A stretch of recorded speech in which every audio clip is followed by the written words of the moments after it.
Wrong time of year, wrong city, but in Brasilia overnight it was carnival time, at least for the opponents of Jair Bolsonaro.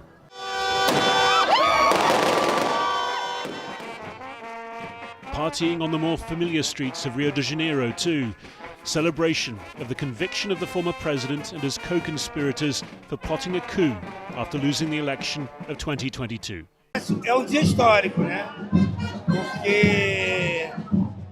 It's a historic day because, to my knowledge, few countries in the world have convicted former presidents and high-ranking military officers, let alone sentenced them to more than 20 years in prison.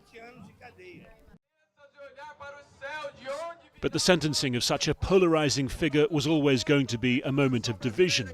For Bolsonaro's supporters, sadness and galvanizing anger at what they see as political persecution. I believe that God will raise up someone and that it will be Donald Trump to rescue our president from this injustice. The friction point of Brazil's political fault lines, the Supreme Court, where 4 of 5 justices ruled against the former president. The defendant, Jair Messias Bolsonaro, was convicted by a majority of the crimes here specific to leading an armed criminal organization. In addition to attempted violent abolition of the democratic rule of law, coup d'etat, damaged qualified by violence and serious threat against the union's property.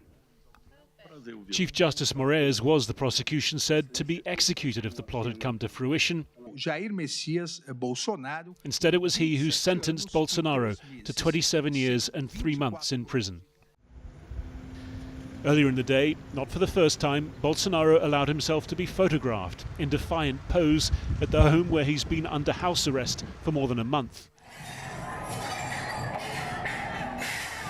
The case against him was that he incited the assault on the National Congress and other federal buildings in January 2023 in the hope that the military would intervene and restore him to power. He'd lost the election of the previous October to Brazil's current president, left-winger Luiz Inácio Lula da Silva. The court found that he was aware that Lula and his running mate were to be assassinated as part of the conspiracy. But it was not a unanimous verdict. On Wednesday, Justice Luis Fux spent 11 hours detailing his vote against the conviction. That could help any appeal. Bolsonaro's lawyers want the full panel of 11 Supreme Court judges to reconsider the case, while his congressman's son is calling on Parliament to act. Let us now, with all our strength, unite Parliament, which has the power to promote peace in this country and grant a broad, general and unrestricted amnesty for all, including Bolsonaro. A third avenue, US pressure, is being pushed by another Bolsonaro son, Eduardo, now in the States full-time, lobbying the Trump administration. The US president has already imposed 50% tariffs on Brazil and sanctioned the Chief Justice, calling the proceedings against Bolsonaro a witch hunt. Well, I watched that trial. I know him pretty well. Foreign leader. I thought he was a good president of Brazil. And it's very surprising that that could happen. That's very much like they tried to do with me, but they didn't get away with it at all. There are indeed parallels aplenty between Trump and Bolsonaro, both iconoclastic conservatives who rode a populist wave to power, both surviving assassination attempts on the campaign trail. Bolsonaro's stabbing in 2018, leaving him with continuing health problems. Both domestically divisive. Bolsonaro's opponents citing, among other things, his dismissal of COVID-19 as a little flu when his country became one of the hardest hit in the pandemic. And if his own hopes of a Trumpian presidential comeback are now ever more quixotic, he still has a sizable constituency for a potential successor to inherit ahead of next year's election. Well, I'm joined now by John Bartlett, a freelance journalist who covers South American politics. John, thank you very much for joining us. This trial is ended, but the political fallout not over. I mean, where do you think things go from here in Brazil? Yeah, thank you for having me.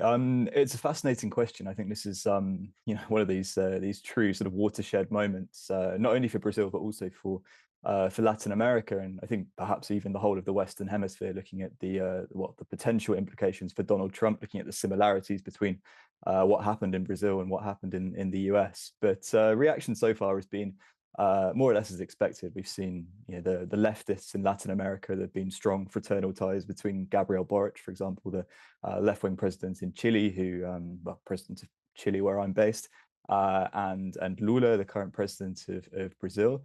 And he's congratulated Brazil, for example, on seeing justice through. And I think that's the kind of reaction we're likely to see, and it will be divided along sort of traditional lines around the region. And in Brazil itself, I mean, we have these comments from his defense, Bolsonaro's defense, talking about an appeal, his sons talking about amnesty or US pressure. I mean, are there avenues for him to challenge this realistically?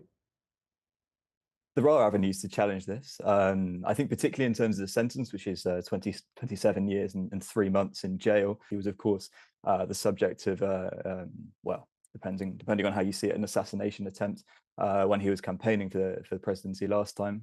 He was stabbed in the stomach, and that led to all sorts of health complications afterwards.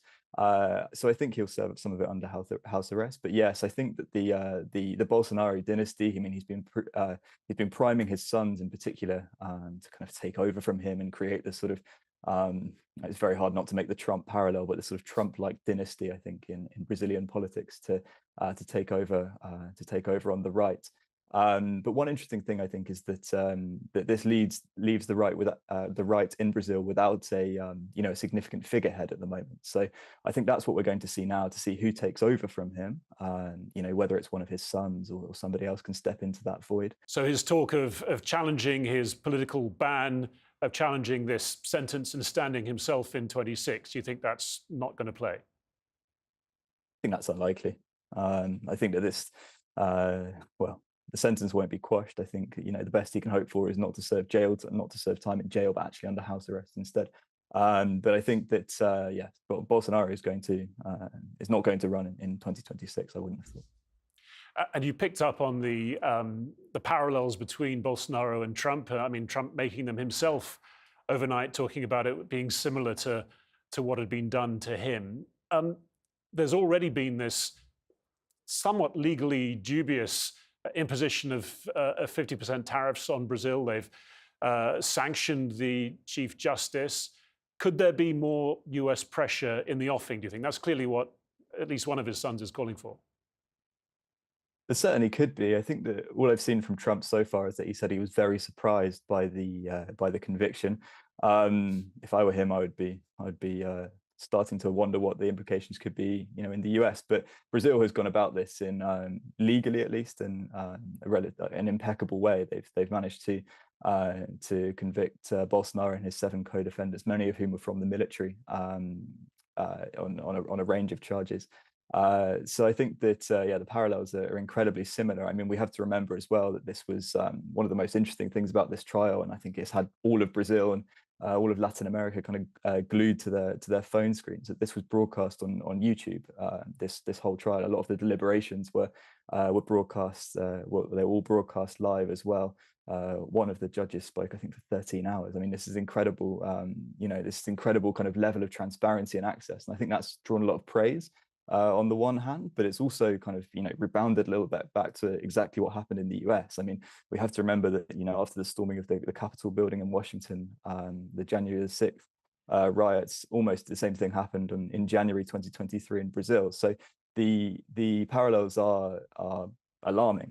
Well, quite. I mean, how severe and potentially dangerous are the political divisions inside Brazil? Because I mean, the other parallel that people may draw is both that Trump himself and Bolsonaro suffered attempts on their life, even if we don't know the motivation. Certainly in the latter case, were certainly political. And we have seen just this week this really quite terrifying eruption of political violence, or instance of political violence in the United States. Is there a danger of the divisions turning violent in Brazil now? Political violence is not It's nothing new in Brazil. I mean, this is a country that's suffered numerous coup d'etat over the years. It's suffered under dictatorships as well, albeit lesser known than perhaps they have been in Chile and Argentina and other parts of Latin America. In sort of the context of the Cold War in the 1970s and 80s. But it's very interesting, this sort of reflection of political violence, because I think this is something that works both ways as well. The influences are not purely not the US on Brazil or Brazil rebounding to the US, because we've seen recently that the American flag has become a symbol in the right in Brazil in particular. There were these huge marches over the weekend that we saw this massive American flag unveiled on Paulista Avenue, which is one of the main thoroughfares, or the main thoroughfare in Sao Paulo. So it's very interesting to see how these two cases are mirroring one another. With regard to future political violence, I mean, yeah, I don't see why I don't see how that's really avoidable in Brazil. It's an incredibly highly charged situation in the country, and the country is so incredibly divided. I mean, Bolsonaro, we have to remember, only very narrowly lost in the elections last time round to Lula da Silva, Luiz Inácio Lula da Silva, who's the current president, the leftist, former union leader. So this is not a situation that's going to go away anytime soon. Obviously, we're hoping that it doesn't lead to further political violence. So we've just witnessed a major moment in Brazilian politics, and obviously plenty still to be watching out for. John Bartlett, thank you very much for your time and your insights today.